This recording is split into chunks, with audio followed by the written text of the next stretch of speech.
नमस्कार. इथे उपस्थित सर्वांना माझे मनपूर्वक अभिवादन. आज 15 ऑगस्ट 2024. आपल्या देशाला स्वातंत्र्य मिळून 78 वर्षे पूर्ण झाली. पण अजूनही आपला देश सुरक्षित आहे का? नाही. तर याला कारण काय? कारण एकच, माणसातली हरवलेली माणूस. दिनांक 7 जुलै, स्थळ वरळी येथे एका नेत्याच्या मुलानं दुचाकीवरून जाणाऱ्या कोळी जोडप्याला मागून धडक दिली असता ती स्त्री ही गाडीच्या बोनेटमध्ये अडकून त्यांनी तिला 1 ते 1.5 किलोमीटर तसेच फरफटत नेले. त्यात ती गंभीर जखमी झाली आणि तिचा मृत्यू झाला. त्यानंतर चौकशी केली असता असे समजले की ते कोळी जोडपे आपल्या उदरनिर्वाहाकरिता ससून डॉकेतून मासे खरेदी करण्यासाठी गेले होते आणि ते घेऊन येत असताना त्यांचा हा अपघात झाला होता. आज त्या स्त्रीची 2 लेकरं आई विना पोरकी झाली. दिनांक 12 जुलै, स्थळ उरण, स्थळ शिरपाटा. एक 30 वर्षीय विवाहित तरुणी आपल्या कुटुंबातील जाचाला कंटाळून मनशांतीकरिता मंदिरात येऊन बसली असता ते मंदिर सांभाळण्याकरिता आलेल्या उत्तर प्रदेश येथील 3 पुजाऱ्यांनी तिच्यावरती आळीपाळीनं बलात्कार केला आणि तिचा खून केला. पुजारीच बनले हैवान. आज आपण मंदिरातही सुरक्षित नाही. दिनांक 25 जुलै, स्थळ उरण. यशस्वी शिंदे, वय वर्ष 20. ही तरुणी 25 जुलै रोजी उरण येथून बेपत्ता झाली. 2-3 दिवसानंतर तिचा मृतदेह हा उरण रेल्वे स्थानकाजवळच्या झुडपात आढळला. चौकशी केल्यानंतर असे समजले की दाऊद शेख नावाच्या नराधमाने आपल्या धारदार कोयत्याने तिचे अवयव कापून तिला मारून टाकले होते.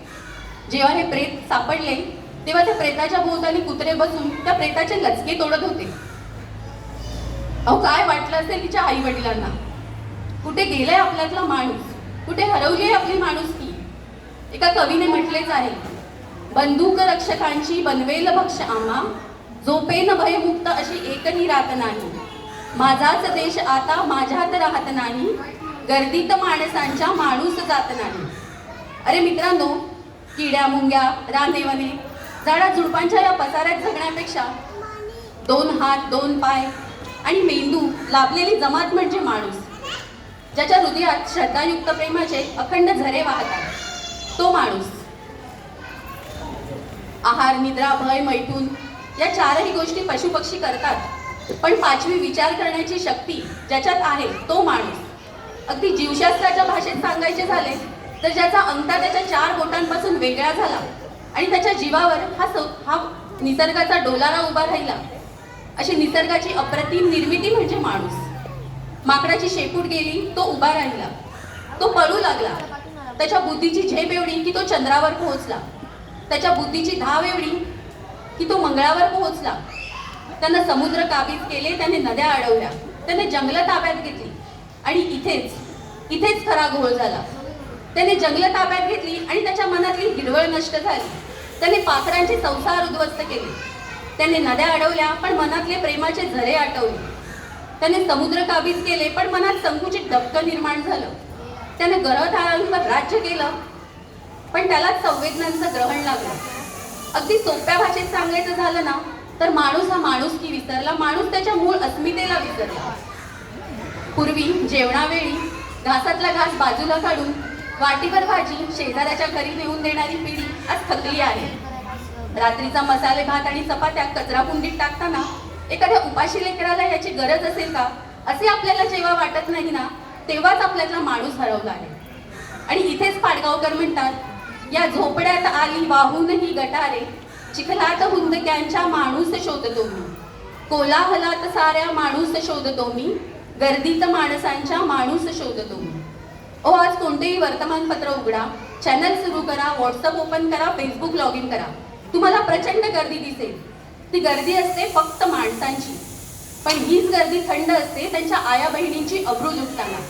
एखादा भीषण अपघात होतो, रक्ताच्या थारोळ्यात माणसं तडफडताना दिसतात, तेव्हाही गर्दी असते, पण ती गर्दी मग्न असते फोटो काढण्यात, व्हिडिओ बनवण्यात. एल्फिस्टनचा पूल पडतो, तिथेही गर्दी असते, पण तिथेही ही गर्दी धुंद असते माणसांना चेंगरून, माणसांना चिरडून स्वतःचा जीव वाचवण्यात. एखादा भूकंप होतो, मातीच्या ढिगाऱ्याखाली हाडा मासाची माणसं गाडली जातात, तिथे गर्दीतलाच एक पुढे येऊन भाषण देत असतो, तर गर्दीतलाच एखादा प्रेताच्या अंगावरचे दागिने ओरबाडण्यात दंग असतो.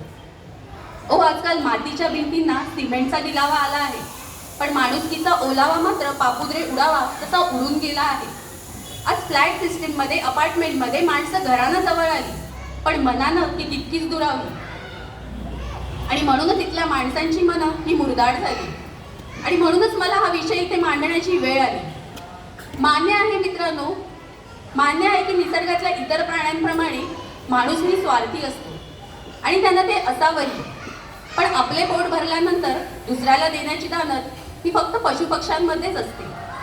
आज जंगलाचा राजा सिंह देखील स्वतःचे पोट भरल्यानंतर उरलेली शिकार ही बाकीच्या प्राण्यांसाठी शिल्लक ठेवतो. माणूस माणुसकी विसरण्याचे कारण म्हणजे माणसाचा लोभ, त्याचा हव्यास. म्हणूनच अडाणी बहिणाबाई इथे म्हणतात की माणसा माणसा कधी होशील तू माणूस, लोभाबाई झालास माणसाचा काणूस. पण हे कितीही भयानक असले ना तरीही आपल्याला या माणुसकीला शोधावं लागेल आणि याची सुरुवात आपल्याला स्वतःच्या अंतःकरणापासून करावी लागेल. जाती धर्माच्या या वादात मी भारतीय आहे अशी स्वतःची जो ओळख करून देईल ना, तिथे सापडेल आपल्याला माणुसकी. एखादं अनाथ लेकरू रस्त्यावर भीक मागताना त्याच्या हातात पहिल्यांदा जो पाटी पेन्सिल देईल ना, तिथे सापडेल आम्हाला माणुसकी.